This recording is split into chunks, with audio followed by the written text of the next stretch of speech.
If you're an employer in California, here are my 6 practical tips to help you terminate your employees the right way whenever you have to do it and minimizing the risk of those employees coming back and suing you or filing any type of claim against you on which you'll have to spend a lot of time and money to deal with.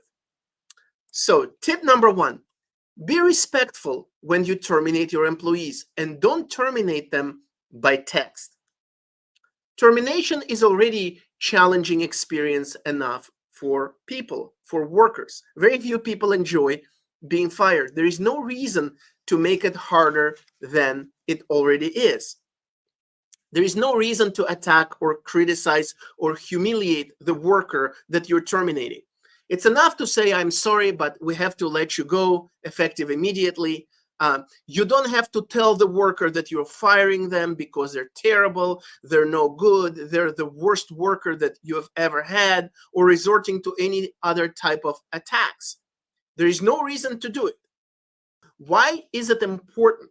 And this applies to many of my other tips. Why is it important to be respectful and not attack the employee that you're terminating? This is because many times the employees who are being terminated, they choose to sue or file any type of claim against the employer, not so much because they believe they have legal basis to do it, but for emotional reasons, because they're angry, because they're seeking revenge. Now, do you think that the worker that you're firing in a disrespectful way is more likely to be angry at you and seek revenge than someone who you would fire in a more respectful manner? I would think so. Tip number 2, consider offering severance in some situations when you terminate an employee. This is not always appropriate, but in some cases it's a good idea, especially when you think that that employee is likely to accept severance, and especially when you feel that the situation is somewhat risky where you think that there is a high likelihood that that employee will bring a claim.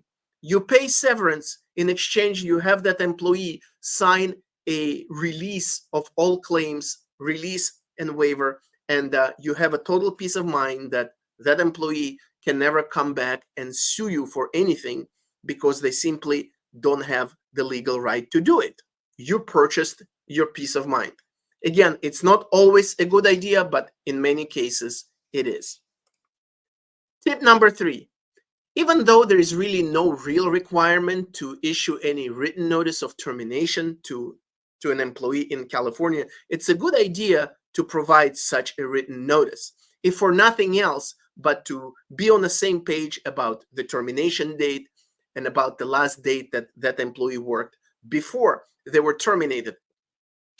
Tip number 4, on a related note, issue that employee's final check immediately upon termination. That's required by California law, by specific labor code section. When you terminate an employee, you should give him or her all of their final wages immediately upon termination.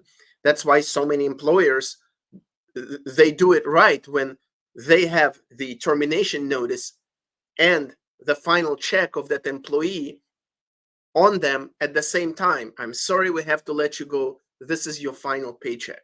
This is the right way to do it, to avoid waiting time penalties, which can be quite significant and can be as significant as up to 30 days worth of wages of that employee. Tip number 5, do not challenge that worker's unemployment benefits application unless you're confident that you're going to prevail.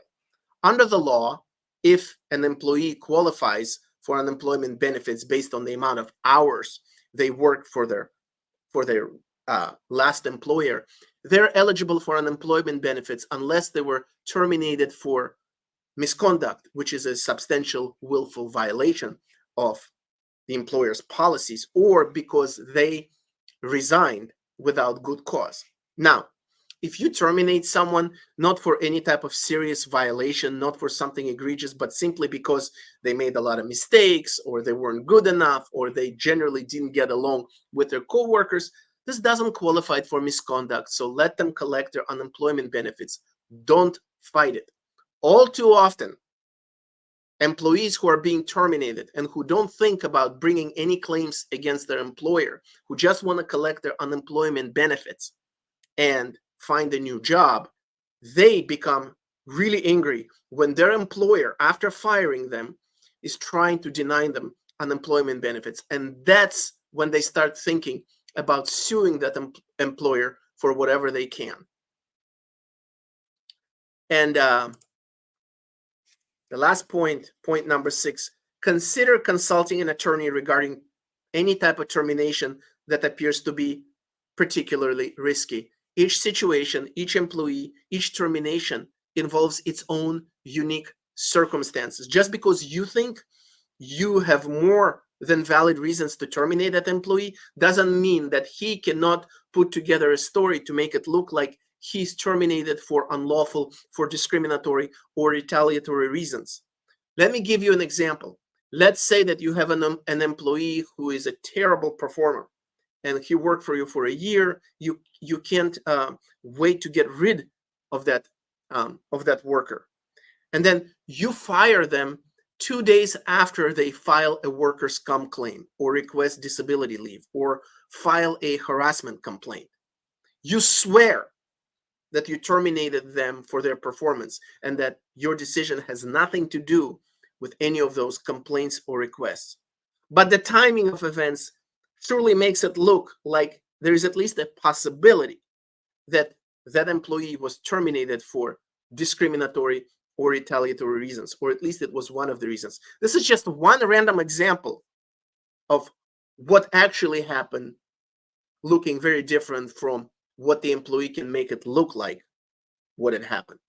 So consult an attorney when you're not sure whether to terminate or not, and how to terminate, and when to terminate, because these details matter and they can make a difference between a clean termination and a termination that leads to all kinds of legal troubles and headaches that would last for months, if not longer. Thank you.